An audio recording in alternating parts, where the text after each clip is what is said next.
Okay, fine. Again, very good afternoon to everyone. Chapter 11, Chapter 11, that is a dual nature of radiation and matter. ध्यान से सुनिएगा और इसको समझने का ट्राई करिएगा. चलो, आप में से सबसे पहले कौन बताएगा ड्यूअल नेचर का मतलब क्या होता है? ड्यूअल नेचर का मतलब क्या होता है? Wave and particle nature. Okay, तो ये उसका मतलब हुआ, पर ड्यूअल नेचर का सीधा सीधा मतलब मेरे हिसाब से तो ये होता है दो नेचर. ओके, एक ही प्रॉपर्टी, एक ही ऑब्जेक्ट के दो अलग अलग नेचर है. हम यहाँ पे बात करते हैं लाइट की. तो कभी कभार लाइट कैसे बिहेव करता है? तो लाइट वेव जैसा बिहेव करता है. कोई कोई सिचुएशन ऐसी है जहाँ पे लाइट कैसा बिहेव करता है? तो कभी कभार लाइट पार्टिकल जैसा बिहेव करता है. क्या आप में से किसी ने लाइट को एज ए वेव कहीं देखा है या पार्टिकल कहीं देखा है? Have you ever observe? कभी लाइट देखी है? लाइट नहीं दिखी है तो लैपटॉप घुमा दूं, मेरे पास यहाँ पे ट्यूब लाइट है. देखिए, सबने लाइट देखी है. ओके, तो आपने कौन सा टाइप देखा है? उसका वेव नेचर देखा है कि उसका पार्टिकल नेचर देखा है? देखा है पर सोचा नहीं है कि ये कौन सा टाइप है, कौन सा नेचर है. पार्टिकल. ओके, चलो, एक को पार्टिकल दिख रहा है. नहीं नहीं, तुम्हें क्या दिखता है, वेव या पार्टिकल? वेव है. अच्छा ठीक है, चलो वेव. अब ये मत कहना कि लाइट तो लाइट होती है, उसमें वेव क्या पार्टिकल क्या है. नहीं, ऐसा कहाँ कहने का. ये तो वेव. और काफी लोग तो ऐसा भी कहते हैं कि उसमें लाइट के सामने क्या देखने का.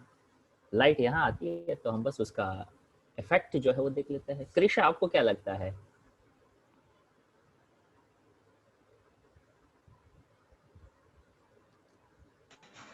सर ऐसा कुछ पता नहीं, मतलब सोचा नहीं है कभी.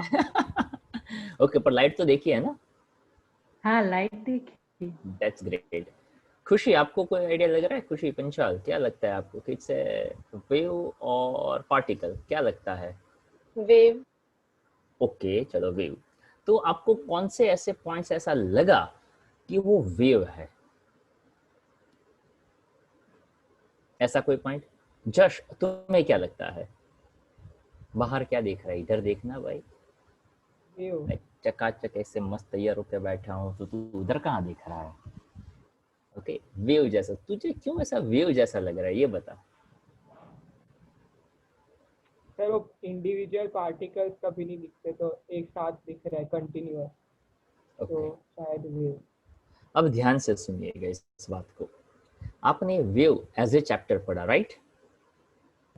उसके अंदर हमने ऐसा पढ़ा कि वेव जो है, कोई भी वेव ले लो, चाहे लाइट वेव हो, चाहे साउंड वेव हो, कोई भी टाइप का वेव ले लो, तो कुछ हमने बाइफर्गेशंस ऐसे समझे कि कभी कभार हमें मीडियम की जरूरत है, कभी कभार हमें मीडियम की जरूरत नहीं है. जिसमें मीडियम की जरूरत नहीं, वो सबसे पहला आया हमारे सामने लाइट वेव. लाइट वेव को ट्रैवल करने के लिए मीडियम नहीं चाहिए, जिसका हमारे पास बेस्ट एग्जांपल है सनलाइट है. वो वहां से यहाँ तक, अर्थ तक विदाउट मीडियम ट्रैवल करके आ सकता है. दूसरा पॉइंट, कोई भी लाइट जब हम देखते हैं, ओके, तो जैसे हम कहते हैं ना कि पार्टिकल, तो लाइट का पार्टिकल फॉर्म मतलब क्या है? तो कि जैसे ही लाइट ऑन किया, कोई आपके साथ टकराया, कभी ऐसा फील हुआ? ऐसे लाइट आई और ऐसे टकराई, जैसे वो धूल मिट्टी उड़ती है, तो कि नहीं यार, ऐसा तो नहीं. ओके, तो यहाँ से ही आपको उस बात को समझना है. यहाँ पे पार्टिकल नेचर होना मतलब पार्टिकल पजेस मास. तो लाइट को भी हम ऐसा समझेंगे कि उसके पार्टिकल भी शायद मास पजेस करते होंगे, पर ऐसा हमने कभी महसूस नहीं किया. दूसरा, कोई भी सिंपल पार्टिकल हो, अगर छोटे से छोटा हो तो भी उसमें मास है. मास है तो वेलोसिटी है. मास इनटू वेलोसिटी क्या बनता है Jeet? Mass into velocity. Hello, mass into velocity क्या बनता है मेरे भाई? मोमेंटम. मोमेंटम बनता है. तो अगर कोई भी पार्टिकल का मोमेंटम हो सकता है, तो it is very very obvious कि लाइट के पार्टिकल का भी मोमेंटम हो सकता है. मीत, आप बताइए, लाइट के पार्टिकल को क्या नाम दिया हमने? मीत, लाइट पार्टिकल को क्या नाम दिया हमने? निश्चय. फोटोन्स. ओके, तो photon possess energy as well as that possess momentum. तो वहां पे जो एक पार्टिकल, जो एनर्जी, जो मोमेंटम, जो सब कुछ पार्टिकल बिहेव करता है, वही सभी की सभी चीजें एक लाइट पार्टिकल भी बिहेव कर सकता है। अब इसके लिए आप एक छोटा सा पॉइंट समझेंगे ना तो सब कुछ क्लियर हो जाएगा। वैसे ये मैंने समझाया था, जैसे कि अगर मैं ऐसा कहता हूँ कि कोई एक वेव ट्रैवल करके गया, ये पॉइंट मैंने समझाया था कि ये पॉइंट है, यहाँ से बी पॉइंट है। अब ए से बी तक आप पहुंचे तो कैसे पहुंचे? ऐसे धक्के खाते खाते पहुंचे, एक ने एक को धक्का दिया, ऐसे पहुंचे। यहाँ से सीधा प्रोजेक्टाइल हुआ और सीधा यहाँ पे पहुंचा, या कहीं पे घूम फिर के ऐसे करते करते करते करते गया, कैसे गया? Okay, it is something like that कि वो यहाँ से यहाँ तक पहुंचा कैसे। तो हमें यहाँ पे ऐसा एक सिंपल सा आइडिया दिया गया कि जब आप इसके पाथ को ऑब्जर्व करेंगे तो उसमें दो बातें काम की है। नंबर एक, that is called wave propagation, तो कि वेव यहाँ से लेकर ए से लेकर बी तक पहुंचा, and oscillation of the particle. तो यहाँ पे वेव प्रोपेगेशन इस डायरेक्शन में हो रहा था और ऑसिलेशन ऑफ द पार्टिकल उससे परपेंडिकुलर होते थे। इसलिए अगर मैं उसको ऑब्जर्व करता तो वो पार्टिकल एक जगह से दूसरी जगह ऐसा वेव फेस करते हुए या तो इस वेव के थ्रू वो पहुंचता। अगर मैं इस वेव को ऑब्जर्व करता, इसके छोटे से पार्ट को ऑब्जर्व करता, तो वो किससे बना हुआ है ऐसा दिखता, तो वो छोटे छोटे छोटे पार्टिकल से बना है ऐसा दिखता। ये बातें थोड़ी सी शायद दिमाग में एडजस्ट ना हो, ताकि जैसे अभी कहा ना स्टूडेंट ने कि सर लाइट तो काफी बार देखी है पर कभी ऐसा महसूस नहीं किया कि वो वेव है कि पार्टिकल है। तो आपने पूछा तो ऐसा लगा कि हाँ यार ऐसा कुछ हम सोच सकते हैं। तो ये चैप्टर है या नेक्स्ट चैप्टर है, वही सिर्फ सभी चीजें दिमाग में सिर्फ पॉप अप करने के लिए है। आप लोगों ने ड्यूअल नेचर पढ़ा, आप लोगों ने एटम्स पढ़ा, आप लोगों ने न्यूक्लियस पढ़ा, फिर भी हम यहाँ पे पढ़ेंगे। क्यों? क्योंकि जो पॉइंट्स अभी आपने शायद नहीं सोचे हैं वो हम यहाँ पे फिर से सोचेंगे। इसलिए चैप्टर 3 के लिए, सॉरी क्वेश्चन 3 के लिए जो पॉइंट था ना, intensity of light, again I start with that. What is intensity formula? Hesha आप बताएंगे इंटेंसिटी का फॉर्मूला क्या होगा?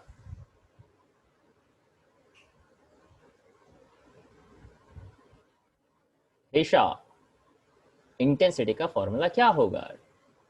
Any idea?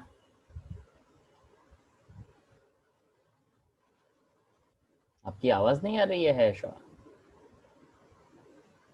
सर। हाँ बोलिए। सर। हाँ आज सर नहीं।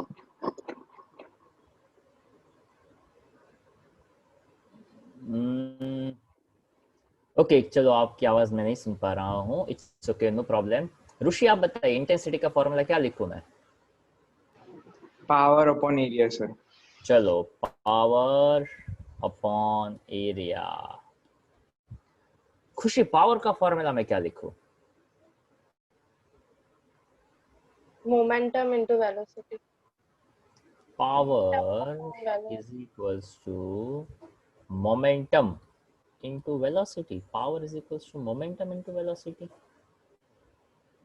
ये पावर का कैसे फॉर्मूला आपने बनाया? Momentum into velocity, momentum mass into velocity into velocity, यानी mv स्क्वायर हाफ स्क्वायर, वो तो पावर यानी काइनेटिक एनर्जी जैसा फॉर्मूला बन गया। तो मोमेंटम इंटू वेलोसिटी। तो चलो देव आप बताइए पावर का क्या फॉर्मूला?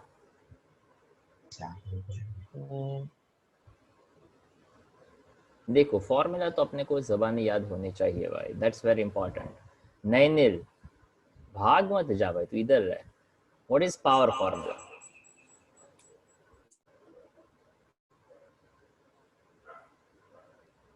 क्रिश जोशी बताइए पावर का फॉर्मूला। Square by are.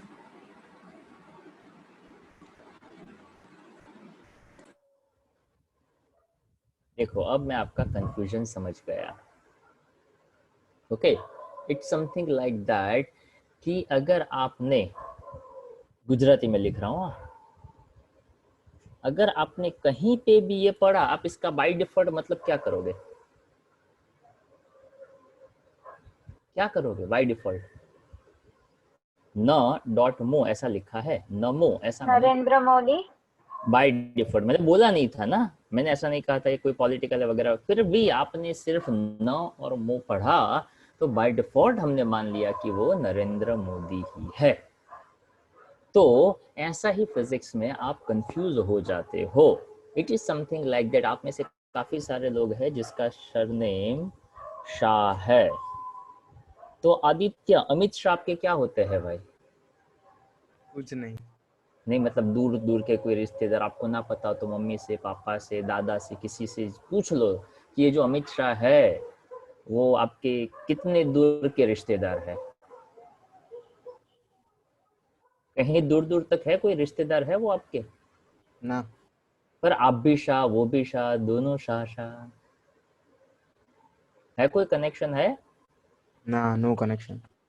हाँ, अब क्या होता है देखिए, जब मैंने कहा पावर तो एक को लगा मोमेंटम इनटू वेलोसिटी, पता नहीं कौन से आइडिया से उसने ये कनेक्ट किया, कोई बात नहीं, हो सकता है। दूसरे ने कहा वी स्क्वायर बाय आर, कोई कहेगा हाँ पावर का formula V square by R, तो राइट है।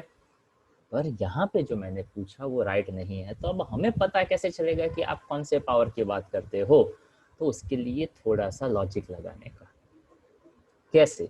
क्योंकि it is something like that कि अगर मैं यहाँ पे बात कर रहा हूँ आदित्य की, तो यहाँ पे मेरा मतलब है मेरा स्टूडेंट आदित्य शाह। पर अगर रानी मुखर्जी कह रहे हैं कि हेलो आदित्य, तो रानी मुखर्जी फिल्म एक्ट्रेस है, और अगर वो कहते हैं हाय आदित्य, तो उसके हस्बैंड का नाम भी आदित्य है।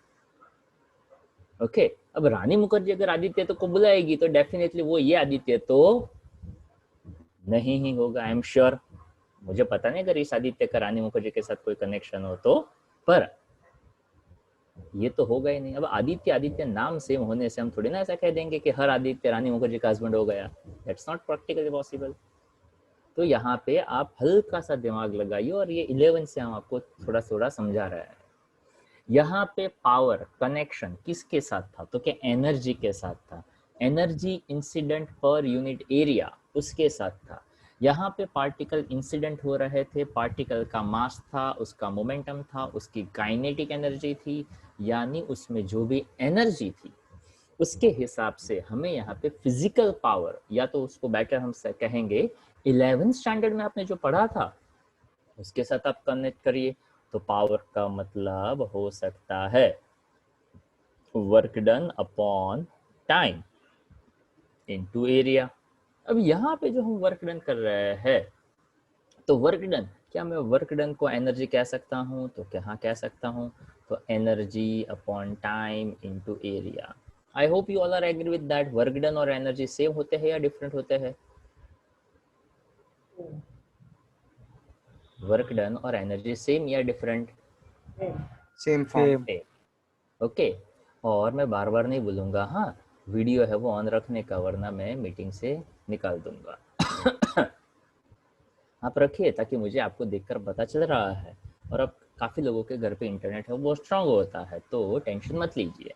Okay, energy upon time into area, work done यहाँ पे एनर्जी होता है। अभी जस्ट हमने देखा कि एनर्जी का फॉर्मूला होता है E is equals to H C by lambda, E is equals to H F. Okay, तो उसके हिसाब से आप यहाँ पे सीधा सीधा फॉर्मूला कनेक्ट कर सकते हो कि E is equals to N H F area into time, या तो आप कह सकते हो I is equals to N H C by lambda into area into time.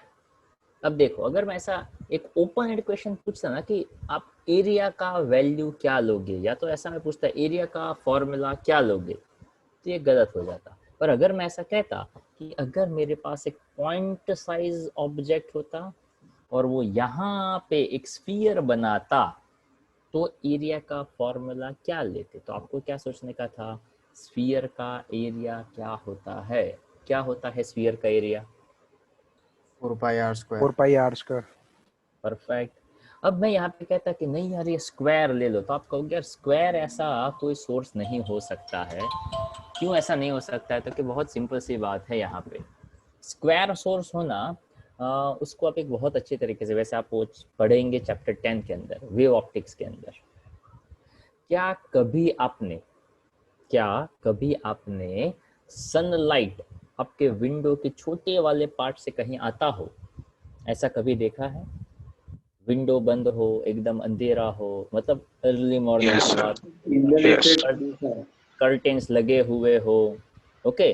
और अगर वहां पे हम वहां पे हल्का सा छोटा सा एंड खोले और वहां से सनलाइट अगर आपके घर के अंदर आता हो, तो क्या कभी आपने नोटिस किया हुआ है वहां पे ढेर सारे छोटे छोटे छोटे छोटे पार्टिकल्स आपको दिखते हो ऐसा? Yes sir. Sir Tyndall effect ना सर। हाँ हाँ, वो आपने केमिस्ट्री में भी पढ़ा है। पर होता ये है कि आप जो केमिस्ट्री में पढ़ते हो उसका मैं कभी पूछता ही नहीं हूँ, हम फिजिक्स का एक नया पॉइंट है वो सोचने की ट्राई करते हैं। क्या कभी आपने उस लाइट को मैग्नीफाइंग ग्लास के थ्रू कभी कॉन्सेंट्रेट करने का ट्राई किया है? अगर वो मैग्नीफाइंग, वैसे हमने पढ़ा हुआ है बरोबर, तो मैग्नीफाइंग ग्लास के थ्रू अगर मैं उसको कॉन्सेंट्रेट करूंगा तो ध्यान से सुनिएगा, तो उसका शेडो मुझे कैसा दिखेगा, मतलब उसका इफेक्ट कैसा दिखेगा वो आपको, क्या ऐसा लगेगा? Point size. हाँ, पॉइंट साइज। अगर आप वो धीरे धीरे धीरे कॉन्सेंट्रेट वाला पॉइंट बढ़ाओ ना, तो आपको एक बड़ा सा सर्कल जैसा दिखेगा। वो इसलिए ताकि सन जो है उसको भी हम स्फेरिकल समझते हैं।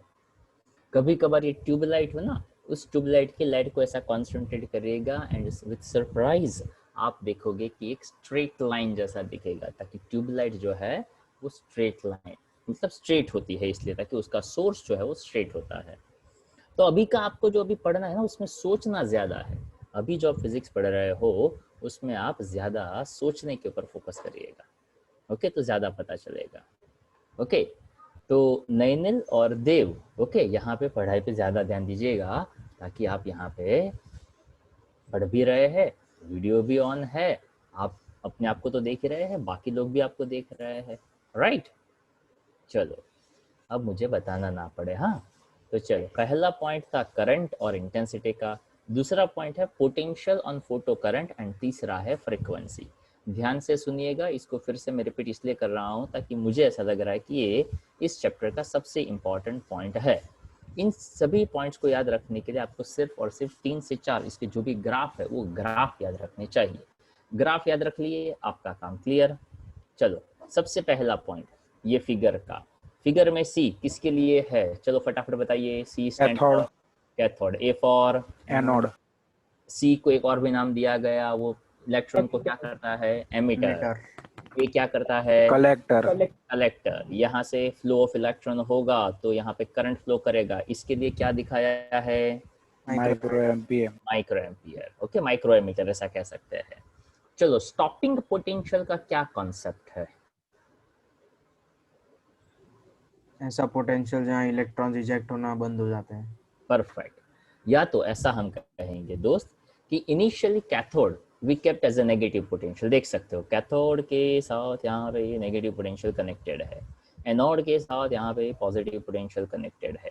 अगर मान लो मैंने उसका पोलैरिटी चेंज कर दिया, ठीक है, so at some certain potential that negative and this electrons are negative, negative negative actually में तो रिपेल करेंगे, पर यहाँ पे कुछ ऐसे एनर्जी वाले इलेक्ट्रॉन है कि वो पहुंच जाएंगे वहां पे, पर उसका नेगेटिविटी बढ़ाते बढ़ाते बढ़ाते इस बैटरी का नेगेटिव पोटेंशियल मैंने इतना नेगेटिव कर दिया कि ये कलेक्टर अब कोई भी इलेक्ट्रॉन अट्रैक्ट नहीं कर पा रहा है।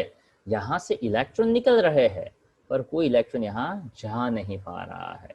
तो स्टॉपिंग पोटेंशियल, दैट पोटेंशियल जहाँ पे फोटो इलेक्ट्रिक इफेक्ट पूरा का पूरा प्रोसेस जो है वो स्टॉप हो जाए, इसलिए उसको कहते हैं स्टॉपिंग पोटेंशियल।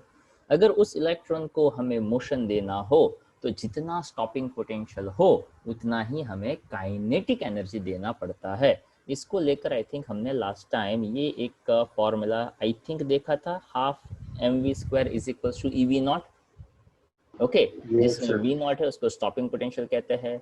वैसे ev नॉट का यूनिट क्या होगा, जूल, इलेक्ट्रॉन वोल्ट। हाँ, उसका यूनिट क्या होगा, joule. Why? Because ultimately electron volt is a one kind of energy. फिर से याद दिला दूं, क्या ऐसा देखा है सेकंड चैप्टर के स्टार्टिंग में, V is equals to work done upon charge? Hello, yes sir, yes sir. ये work done Q into V होता है। क्रिश जाग रहा है? क्रिश जाग रहा है मेरे भाई? Yes sir. हाँ जागते रहना, हाँ समझ में ना आए तो पूछते रहना। और मंथन किधर गया? हाँ वेरी गुड वेरी गुड। चलो तो पहला ग्राफ याद रखिए, बाकी का सब कुछ अपने ऊपर छोड़ दीजिए, याद आ जाएगा। करंट एंड इंटेंसिटी ने डायरेक्ट रिलेशन, इंटेंसिटी बढ़ा करंट बढ़ा, बाकी का एक्सप्लेनेशन डेफिनेटली वो आपको याद आ ही जाएगा। ओके ग्राफ ही याद रखना। Okay this is the new pattern to understand physics. Graph को फिगर को याद रख लो, बाकी का काम अपने आप हो जाता है। Second one about effect of potential. चलो इस ग्राफ को कोई बताएगा क्या हो सकता है, ताकि आपको इस चैप्टर से लर्न करने जैसा मेरे हिसाब से ये इक्वेशन है और कुछ नहीं। चलो how you read this graph? Yes anyone? किसका ग्राफ है? फोटो करंट और पोटेंशियल। Very good. यहाँ पे I1 I2 I3 हमने 3 अलग अलग इंटेंसिटीज लिए, राइट? अब यहाँ पे एक इंटेंसिटी पे कोई एक स्पेसिफिक फ्रीक्वेंसी हो तो वहाँ पे एक स्टॉपिंग पोटेंशियल फिक्स मिलता है। हियर दे मेंशन अगर I1 I2 I3 अगर मैं इंटेंसिटी अलग अलग लेता जाऊं पर अगर सेम फ्रीक्वेंसी रखो तो स्टॉपिंग पोटेंशियल है वो कैसा होगा?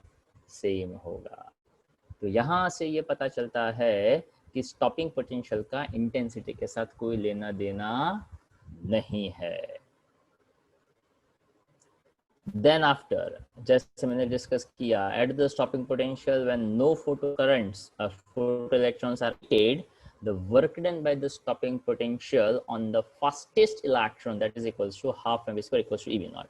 प्लीज प्लीज प्लीज इसको आप सोशल स्टडी की तरह मत ट्रीट करिएगा, इसकी एक एक लाइन काम की नहीं है। ओके यहाँ पे इसका बेसिक आइडिया समझने का ट्राई करिएगा। पूरा पढ़ने के बाद आप अपने हिसाब से उसको सिर्फ समझिए। This topic is just for understanding. फिर भी एग्जाम में पूछा जाए तो एटलीस्ट अपने को 4-5 लाइन लिखनी आनी चाहिए। 4-5 लाइन कैसे बनेंगी? तो कि एक ग्राफ, ग्राफ का एक्सप्लेनेशन, दूसरा ग्राफ, ग्राफ का ऑब्जर्वेशन, दैट्स इट। देखो जैसे अभी हमने देखा था I1 I2 I3 अलग अलग थे, I3 greater than I2 greater than I1. We find that the value of saturation current have increased in a proportion to the intensity of radiation. मतलब करंट बढ़ा, इंटेंसिटी बढ़ा। But if I just change the intensity, but if I keep the frequency same, तो stopping potential also remains same. वहाँ पे एक हिस्सा खत्म। Next point था effect of frequency, and that is about कि अगर मान लो मैंने कोई एक स्पेसिफिक सैचुरेशन पॉइंट रखा है और यहाँ पे मैंने अलग अलग अलग फ्रीक्वेंसी ली हुई है, तो फ्रीक्वेंसी जैसे जैसे बढ़ता गया स्टॉपिंग पोटेंशियल भी वैसे वैसे बढ़ता गया और इस ग्राफ से आपका काम खत्म हो जाता है। चलो ये ग्राफ के लिए मुझे 2 स्टेटमेंट चाहिए, कौन बताएगा क्या क्या कर सकते हैं इसमें आप? फटाफट चलो कौन बताएगा? यस बंसरी आप बताइए इस ग्राफ के बारे में क्या कह सकते हैं आप?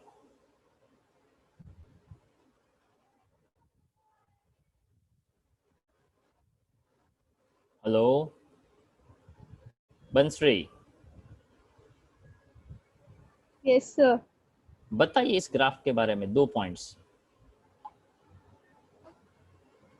सर पता नहीं। पता नहीं। ऋषि आप बताएंगे? सर डिफरेंट फ्रीक्वेंसीज लिए सर। Okay very good. तो देखो यहाँ कांस्टेंट पे आप yes yes yes yes yes good good good constant हो इंटेंसिटी सर। परफेक्ट है। देखो यहाँ पे सिंपल सी बात है, ये जो 2 पॉइंट है ना, यहाँ पे जो V0 लिखा है इसको क्या कहेंगे उसकी? Threshold frequency. Threshold frequency. तो जब तक थ्रेशोल्ड फ्रीक्वेंसी ना आए तब तक कोई पोटेंशियल नहीं होता है। आई थिंक मैंने शायद एक एग्जांपल आपको दिया हो, नहीं दिया हो तो मैं बता दूं ये ग्राफ के बारे में कि अगर मान लो आप लोगों ने एग्जाम लिखना चालू किया और आधे घंटे के बाद सबको ऐसा बोला गया कि सबको एग्जाम अभी नहीं देना है, पेपर सबका खत्म, तो आपको क्या लग रहा है, पास हो जाएंगे? नहीं होंगे। क्यों? क्योंकि आधे घंटे में यार 25-30 MCQ से ज़्यादा हम नहीं लिख पाएंगे। Okay there is a less possibility कि सभी के सभी राइट हो सकता है शायद कोई पास हो जाए, बट इट्स वेरी डिफिकल्ट। तो यहाँ पे ये समझाया जाता है कि कि थ्रेशोल्ड फ्रीक्वेंसी को क्रॉस करने तक आप चाहे कुछ भी करो पर वहां पे कोई स्टॉपिंग पोटेंशियल होता नहीं है। Once we reach at the threshold frequency, उसके बाद जितनी फ्रीक्वेंसी बढ़ाते जाओ उतना स्टॉपिंग पोटेंशियल भी क्या होता जाएगा, बढ़ता जाएगा। That will be in the direct proportion. अगर मैटर डिफरेंट है तो मैटर डिफरेंट है तो उसका स्टॉपिंग पोटेंशियल भी कैसा रहेगा, डिफरेंट रहेगा। क्यों? तो कि मेटल अलग, नेचर अलग, जैसे कि फिजिक्स अलग, केमिस्ट्री अलग, मैथ्स अलग।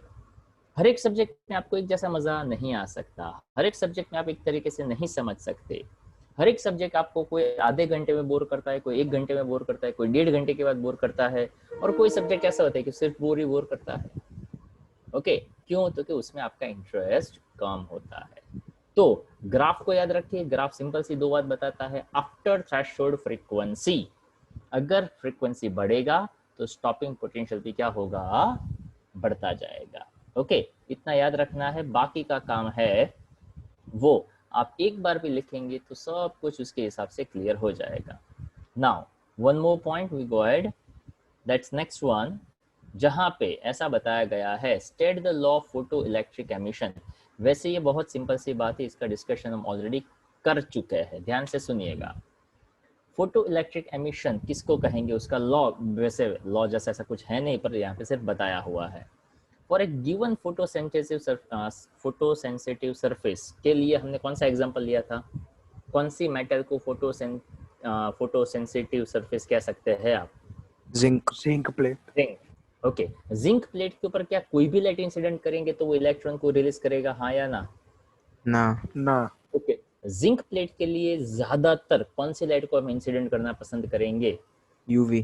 तो यहाँ पे कहा है कि कोई भी फोटोसेंसिटिव मटेरियल हो तो आप कोई भी फ्रीक्वेंसी सेट करो, but that should be above threshold frequency. Okay, it is something like that कि आप कोई मार्केट में कोई ऑब्जेक्ट, कुछ चीजें लेने गए, अगर वो चीज आप लेने गए हो तो वहां पे आप ऐसा सिंपल सा आइडिया ले सकते हो कि अगर आपने 50 रुपए की चीज ली, ओके, अगर आप उसको 10 रुपए देंगे तो बात नहीं बढ़ेगी, जमेगी। क्यों? तो क्या आपने जो चीज उससे लिया हुआ है, उससे आपने जो अमाउंट दिया वो अमाउंट कैसा है, छोटा है। अगर आपने 50 रुपए का चीज लिया है, 50 दोगे नो प्रॉब्लम, 100 दिया नो प्रॉब्लम, 200 दिया नो प्रॉब्लम। क्यों? तो क्या आपने उसको दे दिया, उसमें से उसको सिर्फ रिटर्न ही तो करना है, तो उसको कोई प्रॉब्लम नहीं होगा। तो सीधी सीधी सिंपल सी बात, थ्रेशोल्ड यानी मिनिमम रिक्वायरमेंट, मिनिमम रिक्वायरमेंट से ज्यादा हो तो ही फोटो इलेक्ट्रिक एमिशन हो सकता है। And this is the important, the saturation current is directly proportional to intensity of incident light, incident radiation. कितना करंट तो कि कितनी इंटेंसिटी के साथ है, same thing, it's everywhere applicable. अगर आप जो भी काम 100% इंटेंसिटी के साथ करते हो तो दिमाग में वो करंट प्रॉपरली जाएगा और जाएगा। दूसरा point, for a given photosensitive material exist a certain minimum cut off frequency. Okay, जैसे आप लोग जो भी एग्जाम किसी ने भी दिया हो, JEE नीट का सुना हो आपने, तो हर कोई एग्जाम देता है, पर वहां पे एक सर्टेन होता है, सर्टेन नंबर होता है जिसको हम कहते हैं cut off numbers. What do mean by cut off? देखिए, कट ऑफ का मतलब ये कि जो लोग मेंस देते हैं, अगर वो एडवांस देना चाहे तो उसको एक मिनिमम स्कोर है वो करना पड़ता है, वो जो मिनिमम स्कोर होता है उसको कहते हैं कट ऑफ। फॉर एग्जाम्पल, यहाँ पे मैं ऐसा कहता हूँ किसी को 94% या परसेंटाइल वट एवर, पर 94% उसको आए, उसको मान लो इंजीनियरिंग में उसको निरमा यूनिवर्सिटी में एडमिशन लेना है। निरमा यूनिवर्सिटी ने कहा कि भाई 85% अबोव हो तो एडमिशन मिलना कंफर्म है, तो क्या इसको टेंशन होगा, हाँ या ना? नो। ओके, अगर किसी को 96% आए तो उसको टेंशन होगा, हाँ या ना? No sir. ओके, अगर किसी को 84.9 है तो उसको टेंशन होगा, हाँ या ना? Yes sir. हाँ। हो भी सकता है, नहीं भी हो सकता है। अगर वो ऐसा आर्ग्यू करे कि अरे यार कहाँ डिफरेंस, इट इज जस्ट 0.1 का डिफरेंस है यार, पर क्या वो 0.1 का डिफरेंस चलेगा कि नहीं चलेगा? नहीं चलेगा। क्यों नहीं चलेगा? ताकि कट ऑफ क्या रखा है? 85। आए कितने?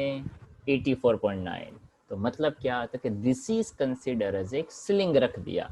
इसके अबव वाला हो वो एंटर है, इसके नीचे वाला हो उसको एंट्री नहीं है। तो यहाँ पे भी ऐसा ही है कि अगर आपको फोटो इलेक्ट्रिक इफेक्ट चाहिए तो आपको एक सर्टेन फ्रीक्वेंसी से ज़्यादा का एनर्जी देना पड़ेगा।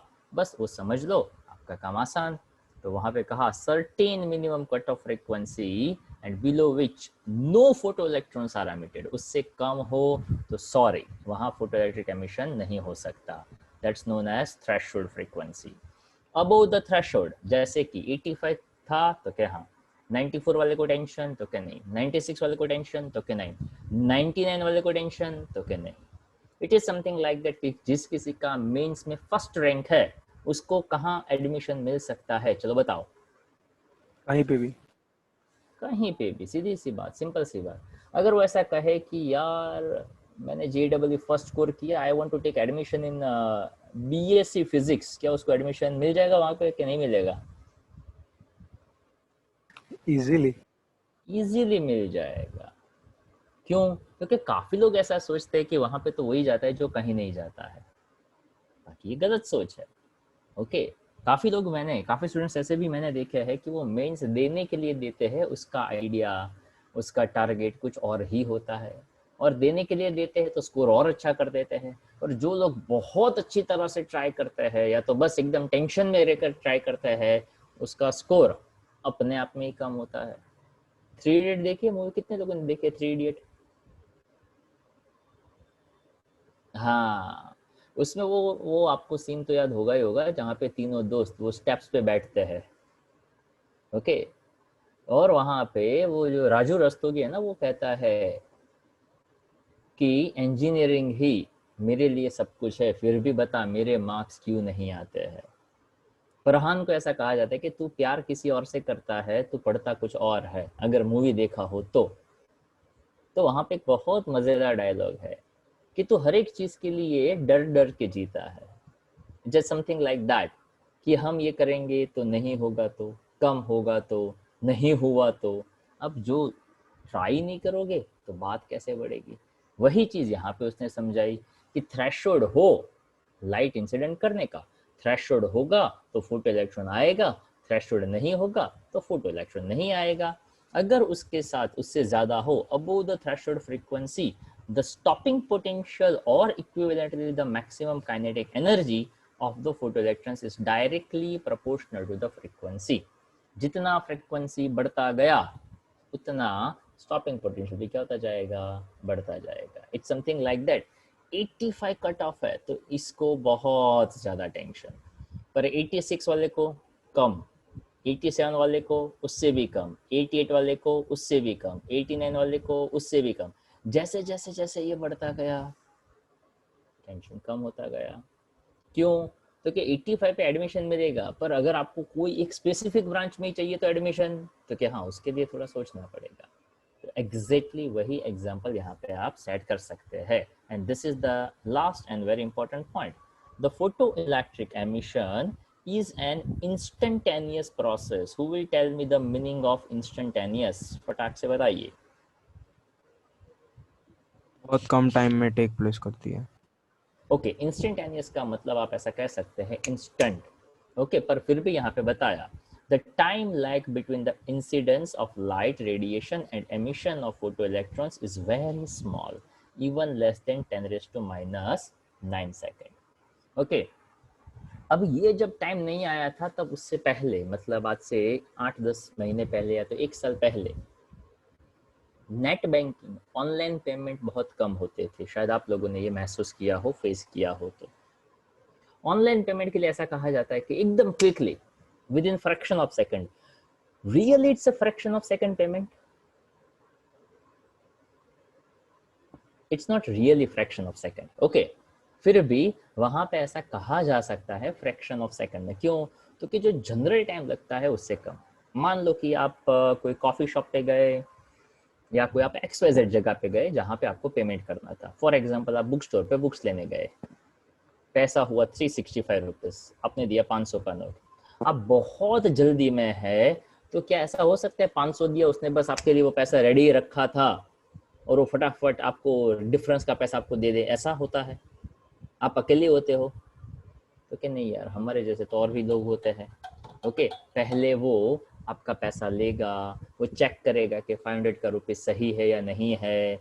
ओके, थोड़ा इधर उधर देखेगा, सही नहीं नोट होगा तो फिर से चेक करेगा, बाद में वो अपने ड्रॉवर से कुछ पैसा निकालेगा, काउंट करेगा, उसके बाद आप काउंट करोगे कि डिफरेंस बरोबर है कि नहीं है। इतना टाइम लगेगा? तो क्या लगेगा।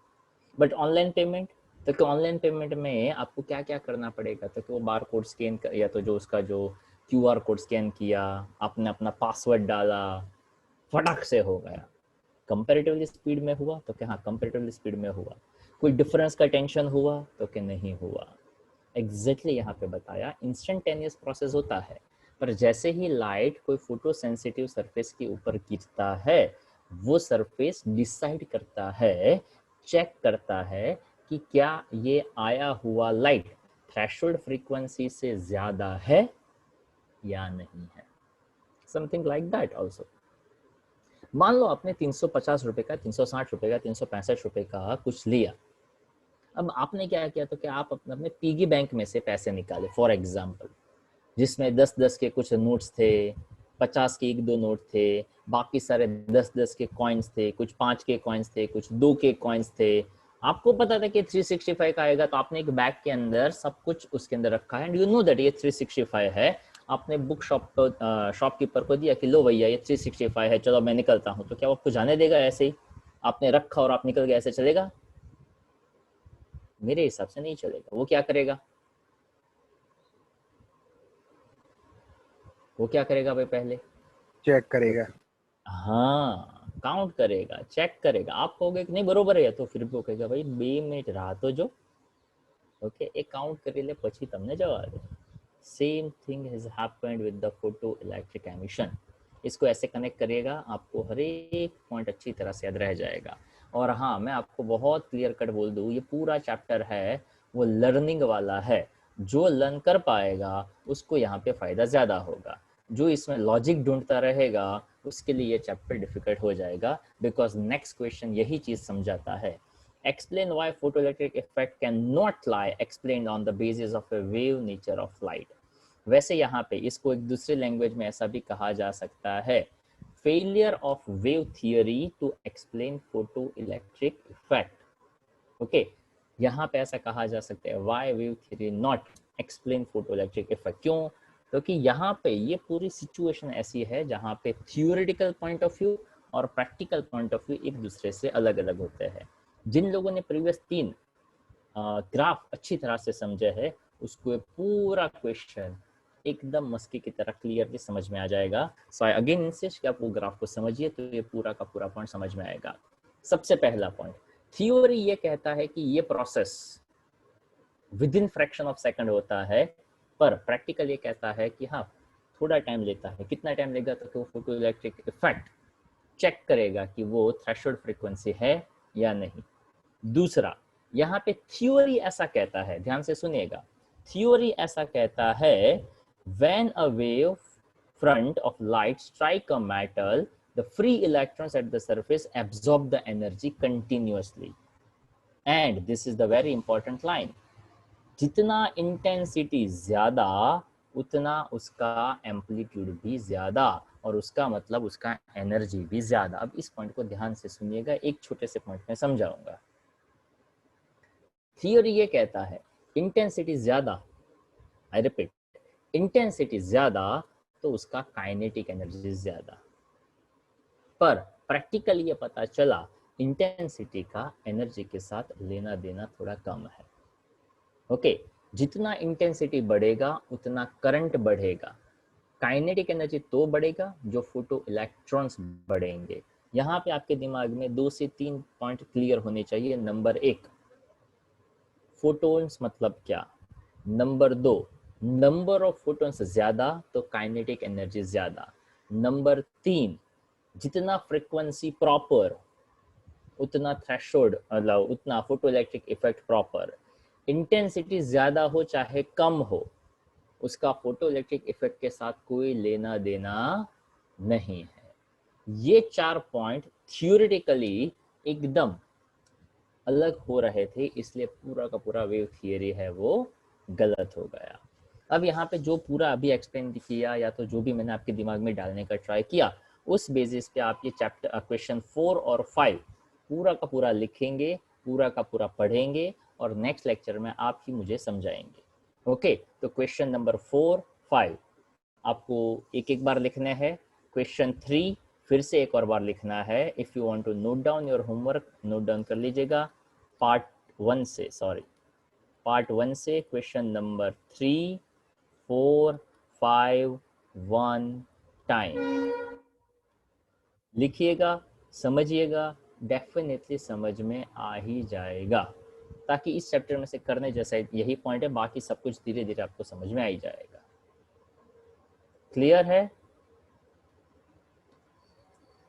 हेलो एवरीवन, क्लियर है? Yes sir. पक्का? ओके, ऐसे ही अच्छी तरह से वीडियो ऑन करके बैठिएगा और पढ़िएगा, ठीक है? कुछ भी प्रॉब्लम हो तो पूछिएगा ज़रूर। अभी लेक्चर यहाँ तक रखते हैं। Clear everyone? Yes sir. चलो, तो अभी यहाँ तक रखते हैं।